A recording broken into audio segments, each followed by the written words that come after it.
Welcome in. PaulKuharski.com. Paul Kuharski here in the Dr. Doom room, sandwiched between the Titans corporate offices and the Titans press room at Metro Center. Fine facility here. Mike Vrabel talked to us a little while ago. Biggest thing out of that, Will Levis expected to practice to some degree, limited degree, tomorrow on Wednesday as the Titans prepare for their last road trip of the season to Houston. I'm very, very big against two games against the same team in short order, but at least the version of the Texans, the Titans will see that we will see on Sunday will be quite different. Nico Collins back, and CJ Stroud expected to return after a couple weeks off from a concussion. So that will be a good thing in terms of variety and interest level. And to those of you who are big draft nicks who insist on a higher draft pick, probably give the Titans a better chance to lose. Welcome in. Hope you had a very Merry Christmas. I tweeted today reminding people that the 12 days of Christmas come after Christmas, so we should keep the celebration going. Some people very surprised by this, but the 12 days of Christmas are, in fact, the 12 days that follow Christmas. So we should celebrate for 12 days. But what we've done is taken the celebration, put it before Christmas. James, thank you for the compliment. Appreciate it. Focus wants to see Willis. We're not going to see Willis unless Tannehill gets hurt. And Willis is, in fact, done. Willis is of no value.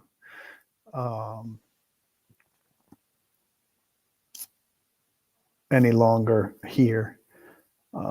He could be here in training camp for one last chance to see what he does. I'm presuming the coaching staff is back. If it's a new coaching staff, he'll certainly see what happens there. Got to return a quick test here.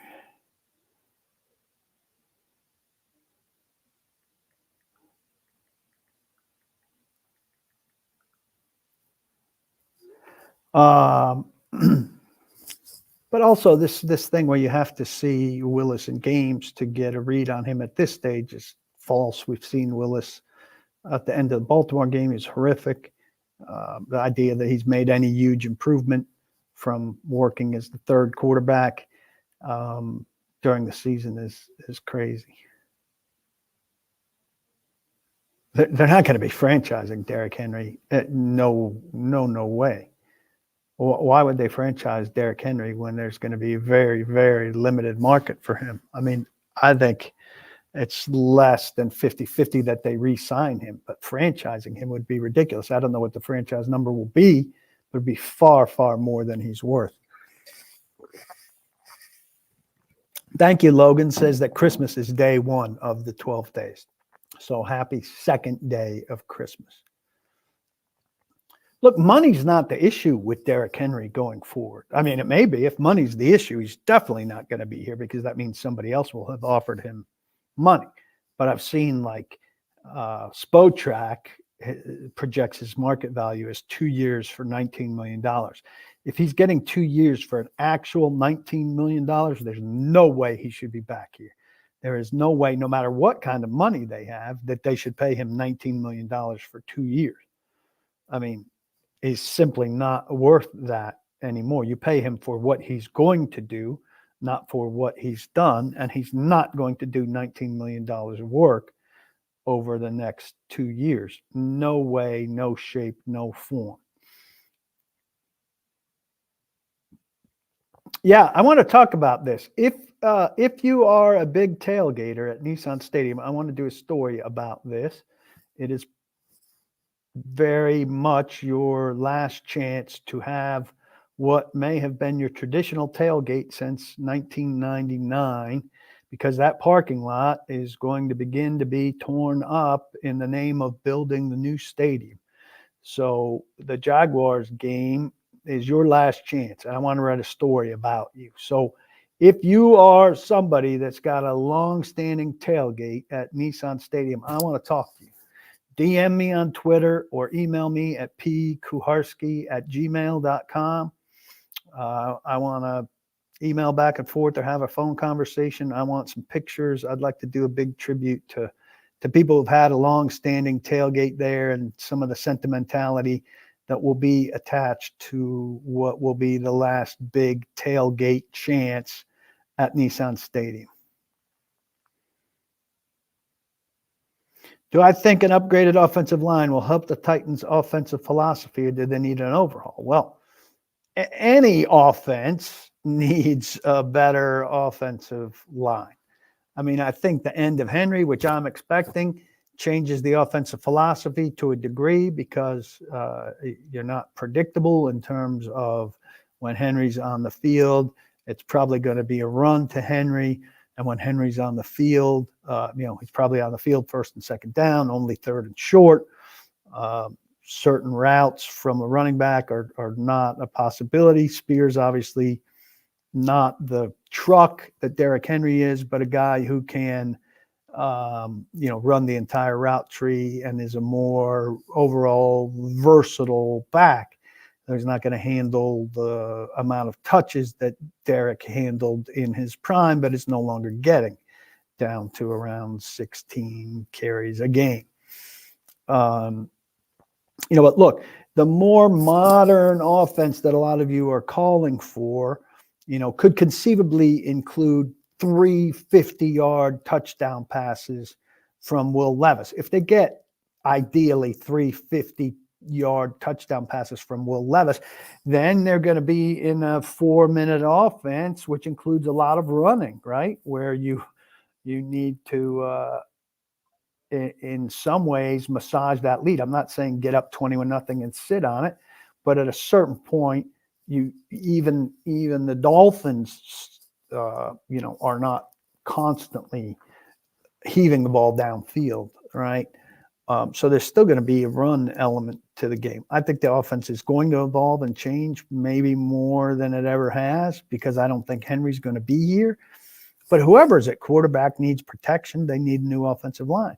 Whoever's at running back needs more room to run to. They need a better offensive line. Offensive line needs reconstruction for the second year in a row on a big scale.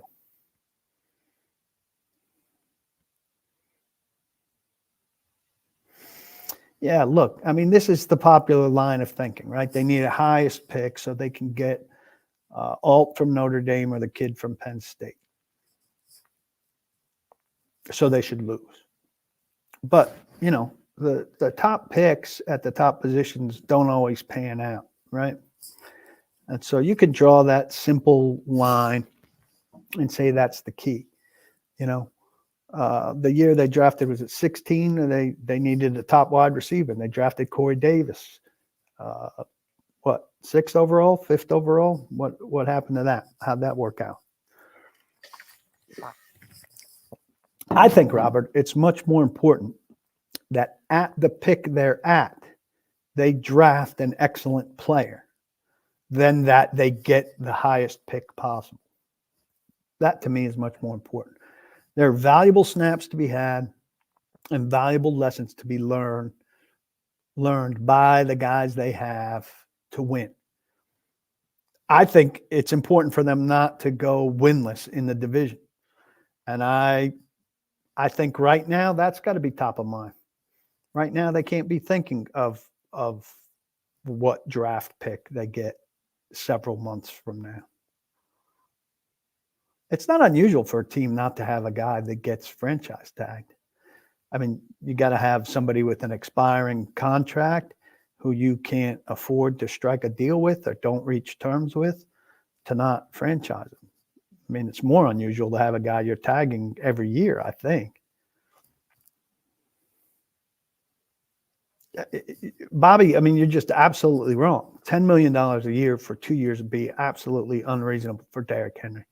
Derrick Henry's worth $4 or $6 million for 1 year. If you want to paper up a second year that has no guaranteed money in it, so be it. Derrick Henry is making $10 million a year this year. And you think he's worth the same money next year when this year we've seen a significant slip? That's not all the offensive line, though everybody wants to say it's the offensive line. If you go look at what was last week, Houston, he ran for 23 yards under what the analytics say he should have run for. That accounts for the blocking that he got. That's a problem. All the advanced analytics say that his performance is down, independent of the offensive line. You have to see these things coming. You can't sign him to an overvalued contract out of sentimentality.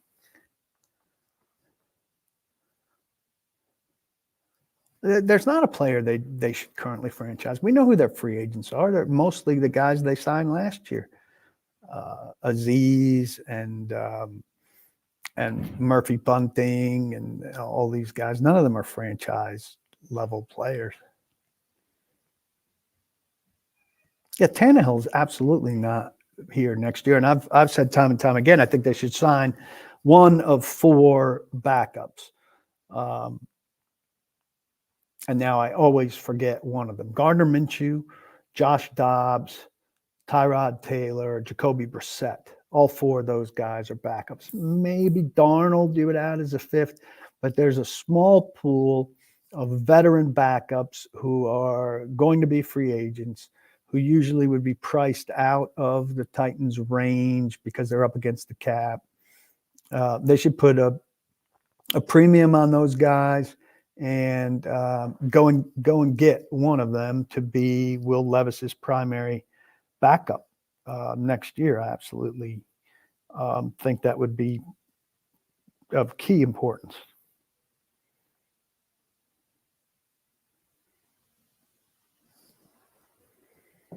If you want to retweet, if you're coming to me via Twitter with the hashtag Titans on it, my original thing didn't go out with a hashtag on it, that would be helpful.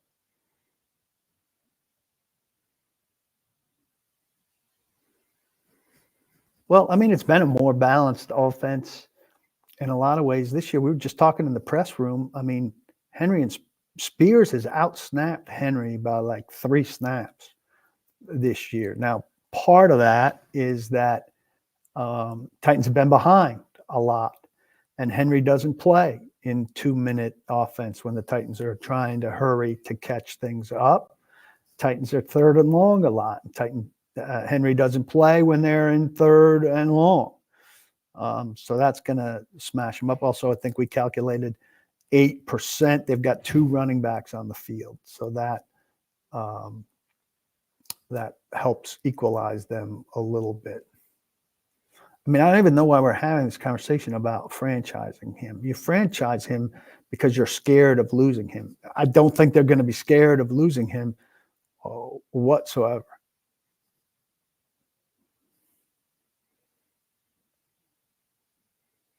Well, he ran harder because he had more room, because he's running against a team that's like 23rd in run defense instead of running against a team that was 8th in run defense, which is Houston. So they had a better run day against a much worse run defense team. Mike Griffin's a great guy. I would have liked to have seen him on Sunday. That's cool that you got to meet him. I think the vast majority of people that want Derrick Henry back are unable to cut out the sentimentality and look at the Titans in terms of where they are as a team and where they need to get as a team, and projecting what's coming for Derrick Henry instead of predicting that they'll get out of Derrick Henry what they're getting out of Derrick Henry now. And you've got to see the end and the slowdown coming based on factors that you've seen this year. And that's their job. That's their job. I think T. Higgins is going to get re-signed by the Bengals. So then I think you're talking more like Calvin Ridley, Michael Pittman. I like Calvin Ridley a lot. He's faster than Michael Pittman. If Higgins is available, absolutely. But I think Cincinnati is or should be or will wind up being determined to keep Burrow, Chase, Higgins together as a trio that makes them who they are.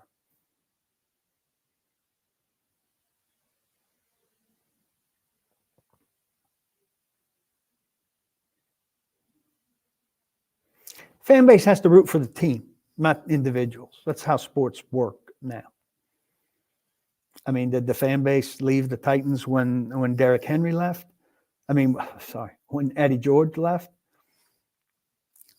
Didn't seem like it to me. And guess what? It was the right timing. How about when CJ left? Didn't seem like it to me, but it was the right timing.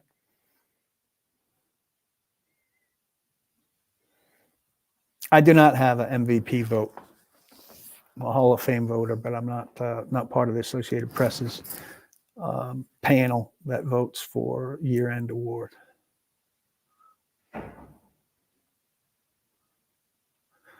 There are good enough tackles in free agency to find a right tackle.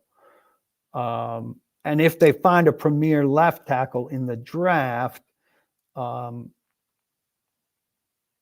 they can make things work at right tackle with somebody that they bring in free agency in combination with all the guys that they have left or they might re-sign from the pool of people that they have.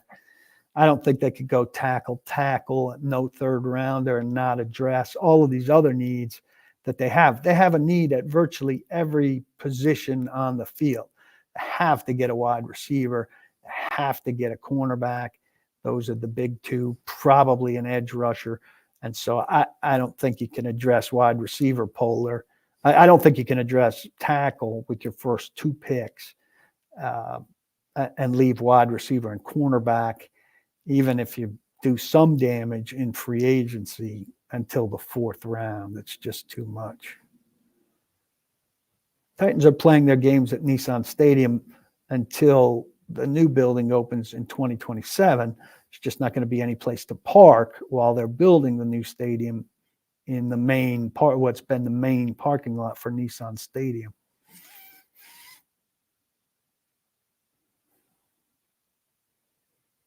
I mean, if you could get one of the top tackles, that would be the best thing for this team in the first round of the draft, Josh. Wide receiver would be big.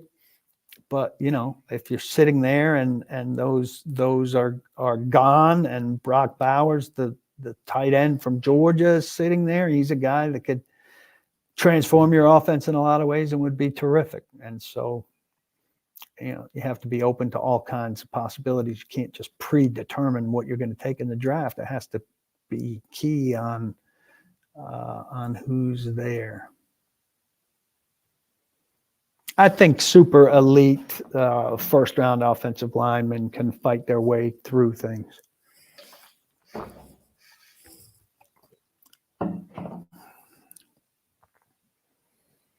Thanks, Mandrews. Good to see you here.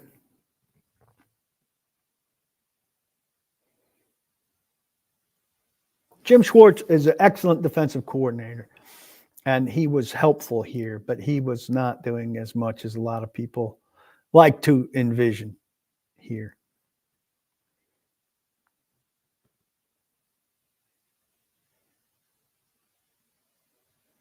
This is what I'm saying with regard to Corey Davis. The important thing is if you have the fifth pick or the sixth pick, you make a great pick. If you have the fifth pick or the sixth pick and you don't make a good pick, it doesn't matter that you had the fifth pick or the sixth pick. I personally value protection based on what this team has been through over the last couple of years more than I value weaponry. And I know that Cincinnati went a different direction when they were choosing Jamar Chase or Penei Sewell, and they went with Chase. But there were some other things to Jamar Chase. You know, he had worked with Joe Burrow at LSU, and they had a previous connection. Well, there's no Kentucky receiver here who's outstanding, who had a previous connection with Will Levis that would put an extra check mark in his column. And the left tackle has been a huge issue for the Titans for a couple years running here. Corey Davis fell victim to Corey Davis not being very good. Went to the Jets. He also wasn't very good. He was hurt quite a great deal. So he didn't have a great quarterback, no, but he wasn't very good. Yeah, Titans are back on the field tomorrow, but it's going to be a scrambled practice. Vrabel told us today with kind of younger guys who maybe didn't work as much, we'll see, and older guys maybe indoors and doing less. So where Levis fits into that and how much we'll see him, I don't know.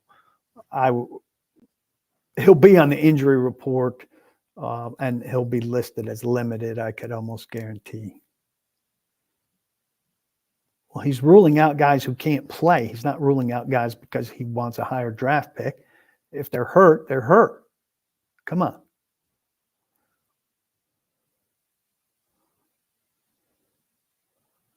That's what I'm saying, Corpus. Worry less about where you're picking and worry more about the picks.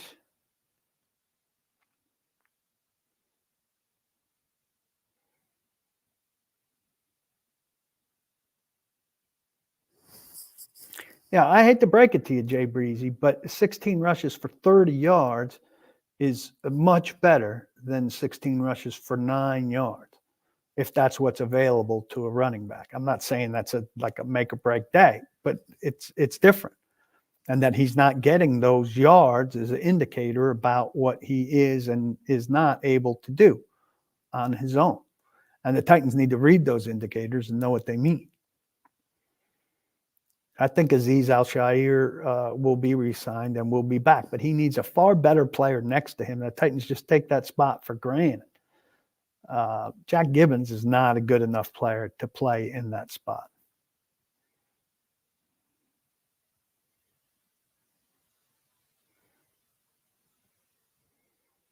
I mean, you're not saying anything here, Roy. We know that they don't have to shit can Tannehill. His contract's up, and he's going to be elsewhere.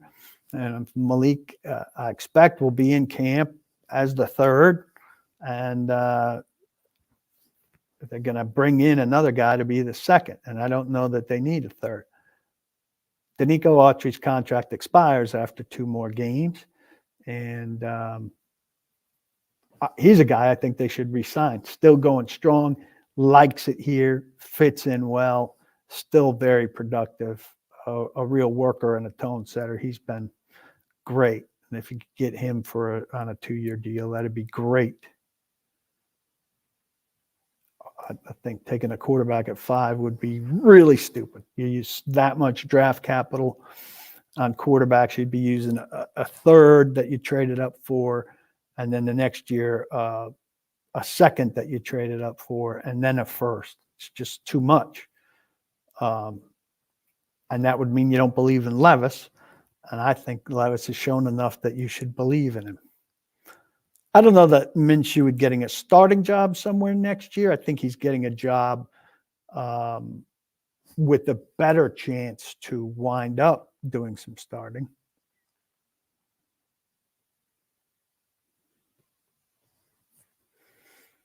I don't think you can count on Treylon Burks next year. I think he's got to be a gravy guy. So if you're counting on him to be one of your top 3 receivers next year, you're asking for trouble.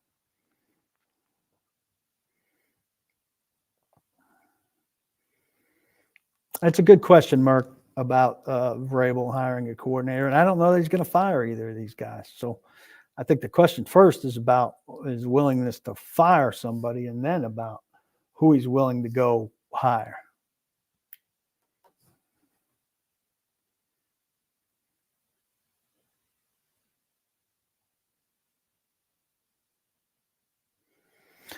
Nick Westbrook-Akina shouldn't be a wide receiver 3. He should be a wide receiver 4 at best, and a good good special teamer. Let's get his total numbers here. He's obviously missing the rest of the season. 34. Is the fourth leading receiver on the team, tied with Derrick Henry with 28 catches, 28, 370, and 3 touchdowns. I want better numbers than that from my second leading wide receiver in production. That's not satisfactory. I don't care that he's an undrafted free agent in his fourth year, I think. He's got to have better numbers than that. Your second best wide receiver has to have better numbers than that.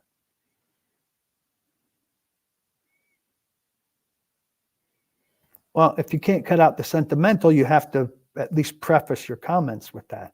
I want to overpay a guy I sentimentally love while I watch his game deteriorate.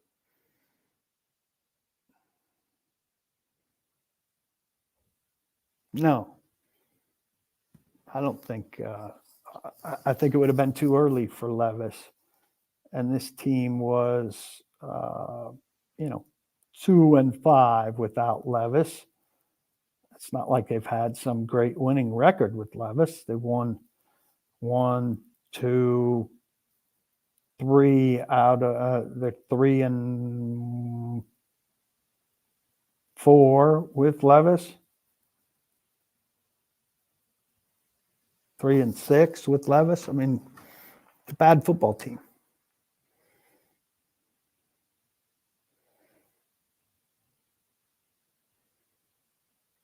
Here's the thing. If you're putting all of Henry's failures on the offensive line, then when he's been good, you got to put his success on the offensive line.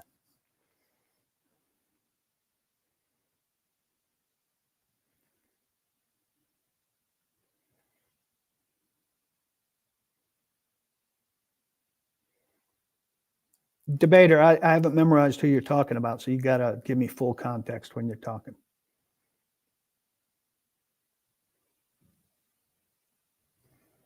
Kent is smart here. Hard to pay Derrick 10 or even 4 as he can't pass block and is always off the field on third down. Love watching him play, but it's time.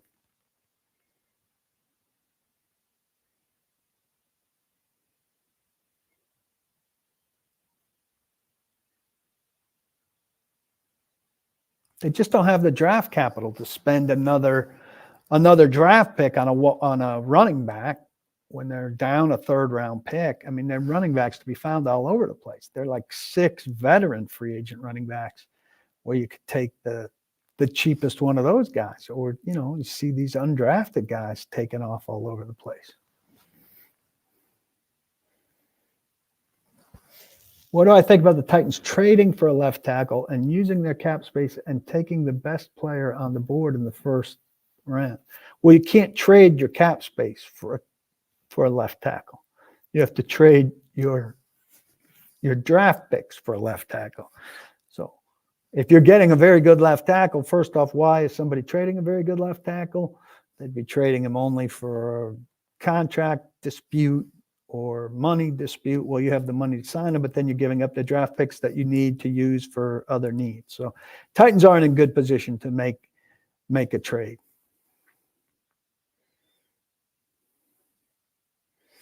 I don't think there's a great deal of great cornerbacks out there, and I think the Titans have, under Vrabel, have felt like they patchwork together a good enough group of corners, and I think they've got to graduate from that thinking where they can patchwork a group of good corners together around an elite corner. They need a corner who's better than the best corners that they've had on this team to go with the front that is going to constantly harass the cornerback, and that front hasn't worked this year. So the front needs to be a notch better, more consistent. It's been a little bit better lately, but it's been spotty. It has 6 sacks 1 week and 2 touches of the quarterback for the 2 weeks before that. And then you got to have one elite pass defender on the outside, and they haven't had that guy. I wouldn't be averse to a trade back for more capital, but you got to see how things are playing out in the team. Analytics don't tell the whole story all the time. They're one piece of evaluating it. But if you watch Derrick Henry, he used to make things happen even when he got hit early, and he doesn't any longer. That tells a piece of the story as well. No, we'll see more of NPT next year. Everybody wants to get rid of guys who are still under contract and don't cost a lot, and then they're replaced by who? Like they only have a finite number of draft picks, and there are only a finite number of people available in free agency. So, I mean, MPF was a third-round pick 2 years ago. He was decent his freshman year. Second year was a wash. Of course, he comes back for his third year, and you see what you've got. Now, you can't over-depend on him, but he's certainly in the mix, at least his depth.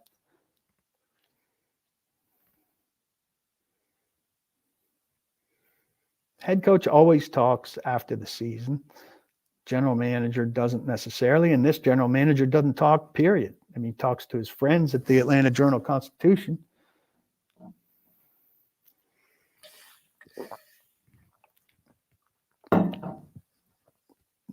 Titans hired 2 assistant general managers and an analytics person. They didn't change anybody on their scouting staff.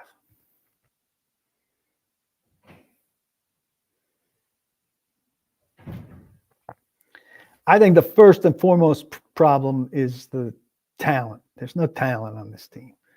So you have to assess everything, starting with the talent, given the lack of talent, and then take it from there.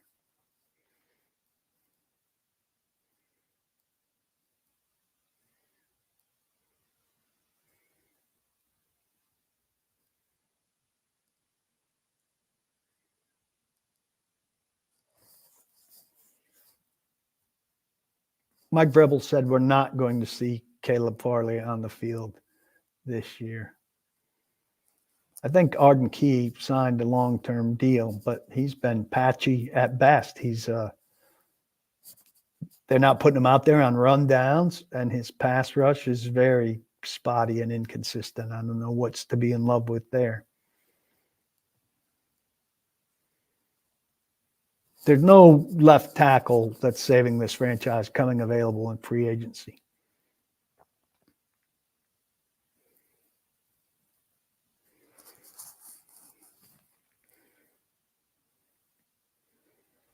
They might need new offensive line coach, but they need new offensive linemen more than they need anything.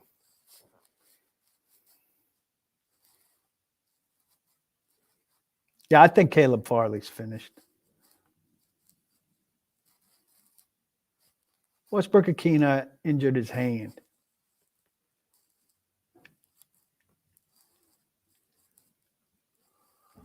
Yeah, Burks, bad pick. I mean, still has a chance, but too much of a gadget guy, like you're saying.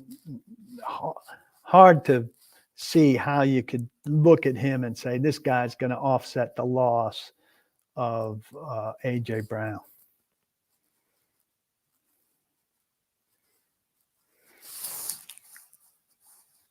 I mean, I could see why people have a beef with the hiring of Tim Kelly. But, you know, things have fallen apart for Eric Bieniemy in Washington. Vrabel hired Chris Harris from outside, who was a coveted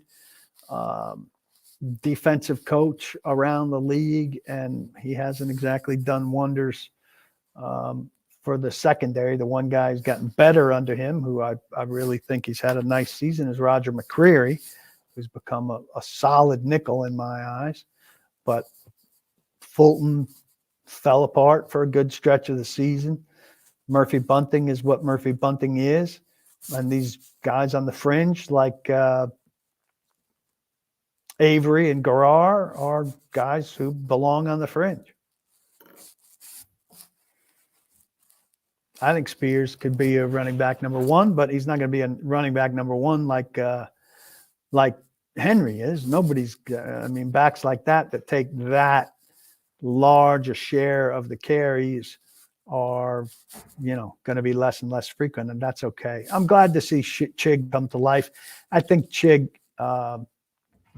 really dedicated a lot of time and energy to blocking this season. That meant sacrifices in pass catching, but he did not make the most of his pass catching opportunities. Stroud is certainly at this stage better than Levis. I don't know who would conceivably make the argument otherwise.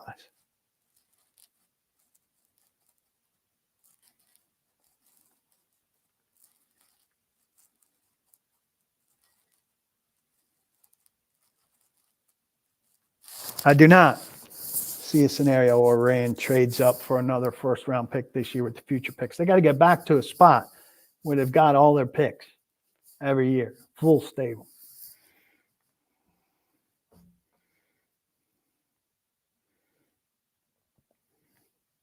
I think Kool-Aid's an intriguing player, but I've seen a lot of varying opinions on just how high he'll go.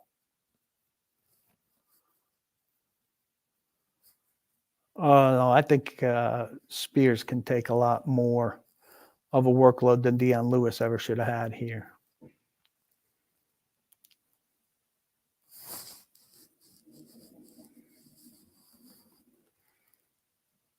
Yeah, Logan, teams miss on picks, even if you have a great draft and great free agency. Nobody bats 1,000. That's why they don't do it every year. An elite red zone back. I mean, there are a lot of backs you can give the ball to on the 2-yard line who are going to score. No offense to Derrick.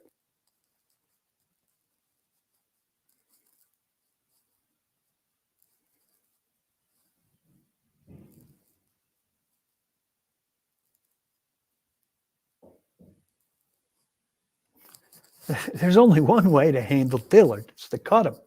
Dillard can't be on this team next year.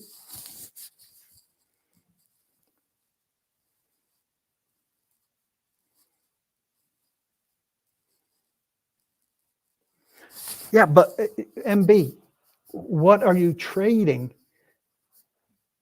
to the rebuilding team for the left tackle? If you're trading for a left tackle that solves your problem, he's probably worth a first or second round pick. And if you're trading your first or second round pick, then you don't have picks to draft the best player on the board.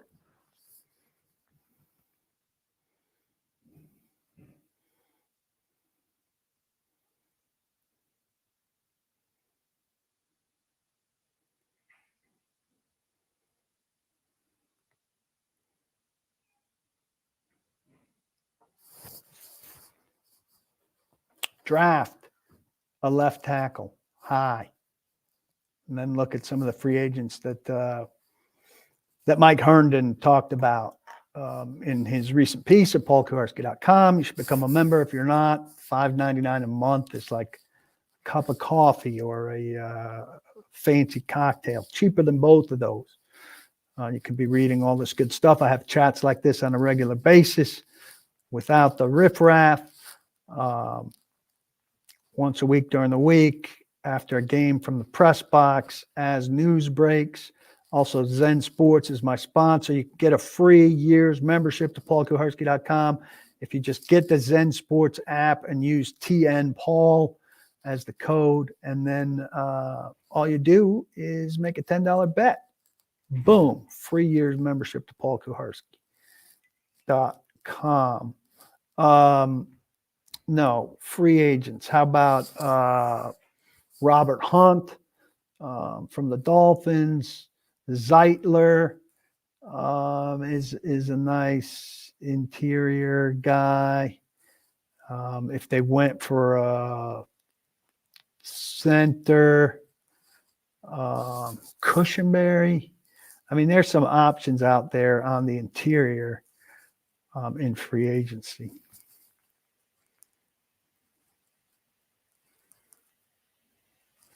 Yeah, I'd be up for finding all of those things. It's just Stephen, but the Titans need a left tackle, an elite cornerback, an elite wide receiver. Those just happen to be 3 positions that teams draft and develop and re-sign. So most of the time, if they reach free agency, there's something wrong with them, unless you luck into a team that's very good that just can't afford to keep their guy. I mean, the third best wide receiver is probably Michael Pittman. Now, Michael Pittman's a good receiver, fits the Titans mold.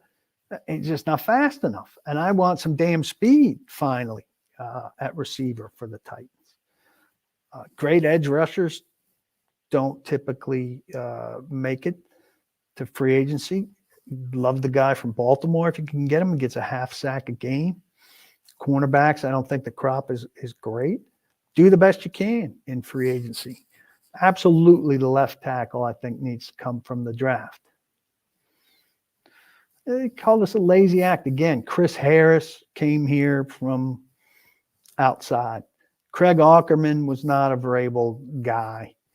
Now I guess he became a Vrabel guy in 5+ years, but everybody thinks he brought him with him from somewhere. He didn't. He wasn't his guy.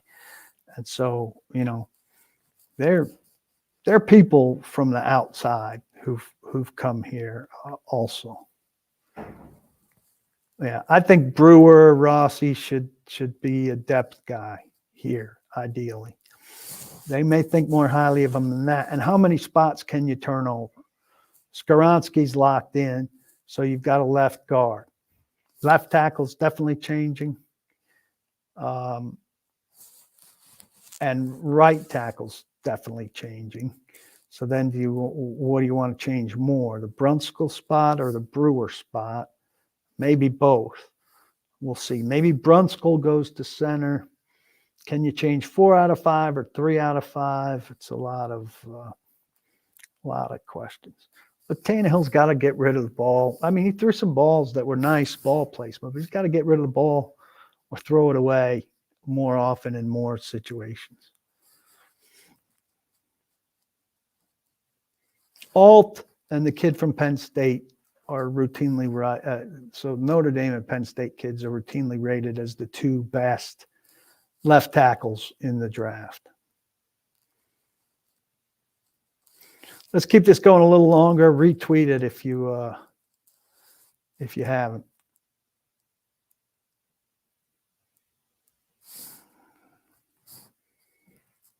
Get back in here.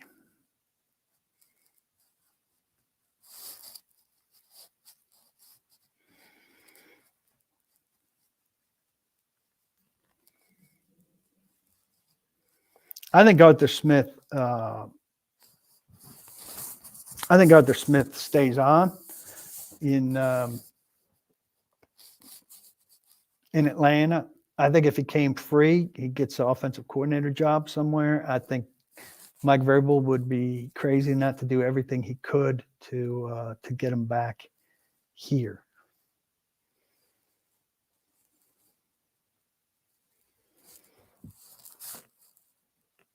I mean, look, the top of this draft has been good. Skoronski's kind of petered out now, but I'm confident he's going to be a good player. I like what I've seen from Levis and Spears. After that, 4th picks and beyond, you can't really judge after 1 year. And the free agent class was limited by finances. So there's some players there. Aziz is a good player. Sean Murphy-Bunting is okay, stand-up guy. Plays their style, a physical cornerback. I'd like to see him back if they surround him with some better talent at cornerback. Brunskill, okay, probably better as a depth guy. So I think some people are a little too gaga over what Rand's done, but I think he did okay. And you still need more time to tell. I don't see why the Titans would go anywhere different than Folk. I expect to be at the Combine, yes. Josh Allen from the Jags is an intriguing pass rusher for sure.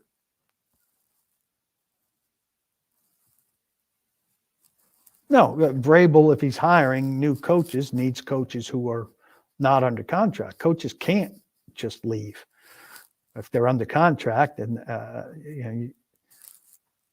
I can never remember if the rules changed that you can leave for a coordinator job. You can maybe leave for a coordinator job, and you can leave for a head coaching job, but you can't just leave.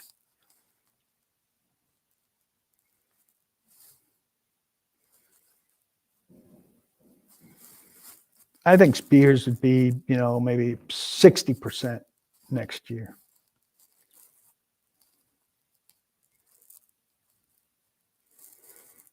Yeah, I just think here's an example, Robert, that we just continually misplace the coaching element. Do we think that Mahomes is worse because he doesn't have the enemy? Or do we think he's worse because, yet again, his receivers are worse? Valdez Scantling is gone. And he's got a guy who's lining up off sides on a key play, and Kadarius Toney.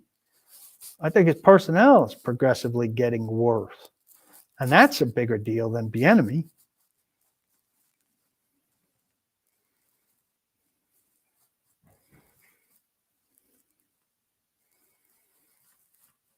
Yeah, I mean, I agree, Scott. The demise of this team, it didn't start with Dillard. It started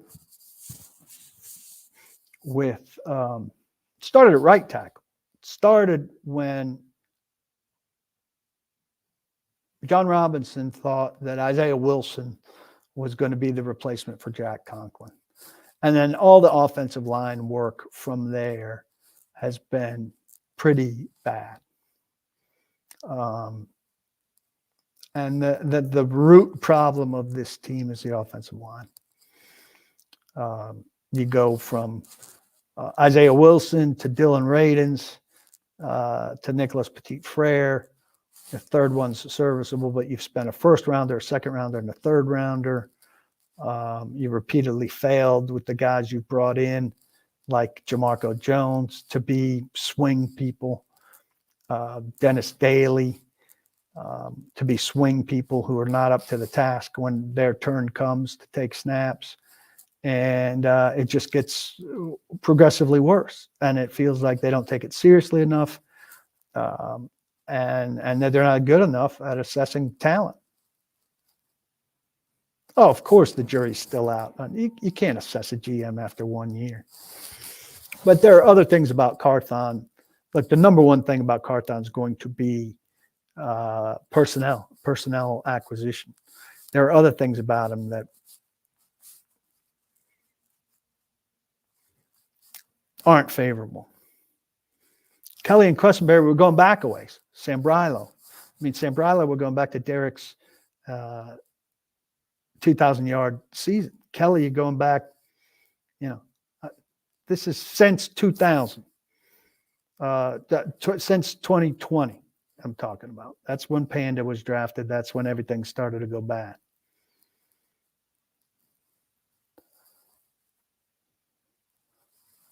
I don't know. But even these offenses that you call pass first, if you go look at their running backs, you think Miami's pass first. Go look at what they do with Raheem Mostert when they're ready to go. Devon Achane, when he's healthy.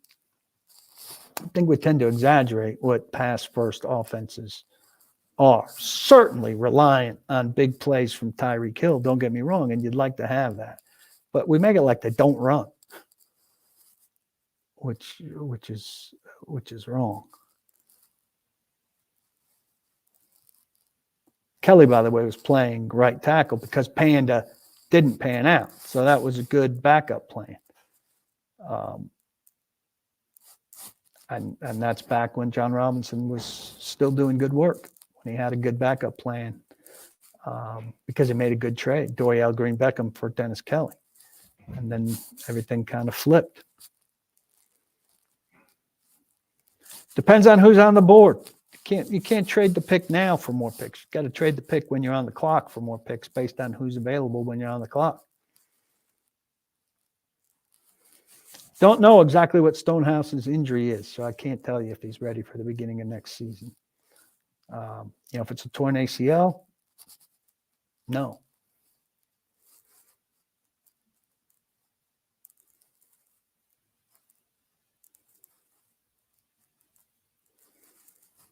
What else we got? I'll take 2 or 3 more. It's 49 minutes. Been pretty good. Better than most free discussions of this So I appreciate that. Appreciate the regulars who've showed up. It's good to see you. Merry Christmas to everybody. 12 days of Christmas. Today is day 2. We talked about this at the beginning. So if you've forgotten that, remind yourself. But then you shouldn't have gone so hard with the celebration before Christmas. We've spun it on its head, people. We've spun it on its head. Don't root for them to lose. It's just silly. Go watch a football game. Enjoy it. Let your team win if it can. I missed the old afternoon show too, Nick. Kind of you to say.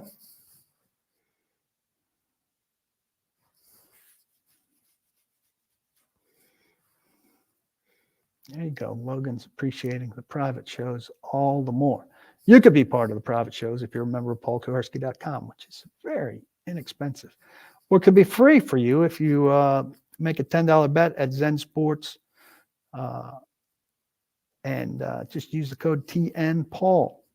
Super Bowl pick as of now, really having trouble with that. I was picking Miami before the Titans went down there and beat Miami. This is my shacket. I love this shacket.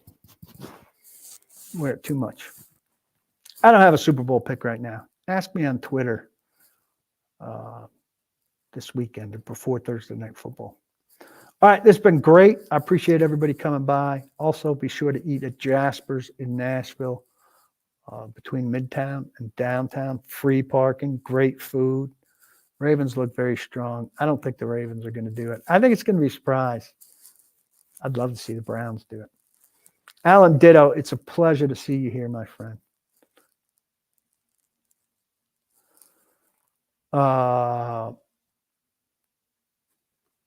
Make a request at the private Paul Kuharski Facebook page, and it starts from there. 2024 Levis MVP starts from there, and then we'll get you on a list, and you'll get a text before the private chats. Top reason for offense being so bad this year in the NFL? Sold with Jared wants to know. Things are cyclical.